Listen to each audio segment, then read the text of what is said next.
Chapter 27. Please turn to page 157 and follow along as I read out loud.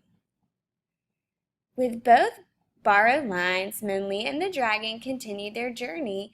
Minli remade her compass with her rabbit rice bowl and followed the needle's point direction. As they traveled, the land became more barren, rocky, and steep. Without trees to tame it, the wind blew wildly, burning Minli's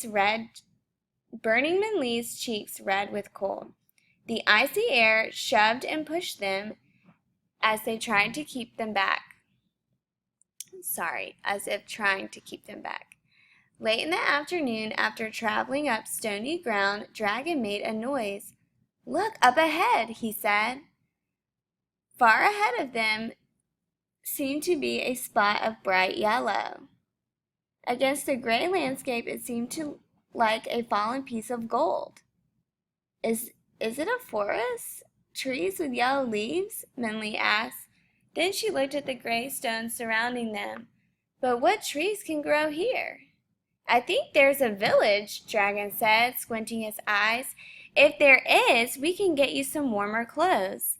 Even though the cold hadn't bothered the dragon, he had noticed her shivering.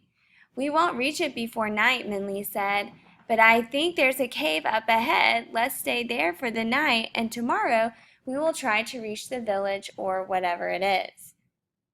The dragon agreed, and they made camp in the cave. The king's supply of traveling cakes saved her and Dragon from hunger, but Minli wished for the thick silk blanket. Even in the shelter of the cave, away from the wind, the earth was stark and cold. Minli built a fire as quickly as she could and sighed at its warmth as its warmth slowly heated the air.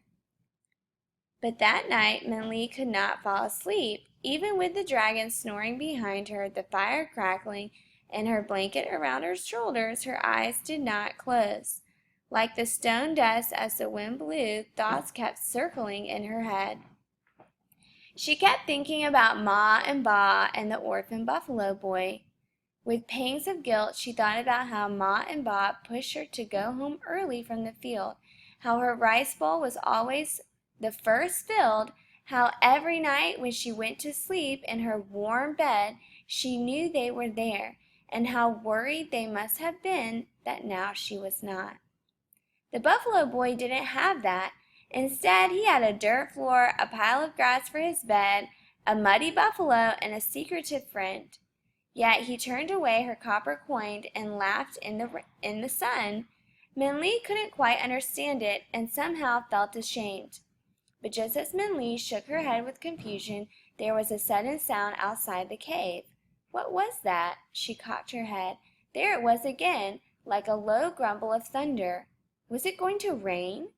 Minli quietly got up and slipped out of the cave to see. But when she got outside, she screamed. The noise had not been a grumble of thunder. It had been the growl of a tiger. A giant tiger snarled and then jumped right at Minli. Chapter 28. The wind screamed as Ma and Ba ate their dinner. The shutters of their house waved and slammed, shaking the house, and the light of their lantern wavered. They looked at each other and wordlessly went to the window. "There is fear in the wind," the goldfish said. "Great worry." "Is it a storm?" Ma asked. Ba looked at the fish. It stared at him with big eyes. "I'm not sure," Ba said. The tree branches bent in the wind violently, as if being shaken by the sky. The wind shrieked again, and the cold air gusted into the house.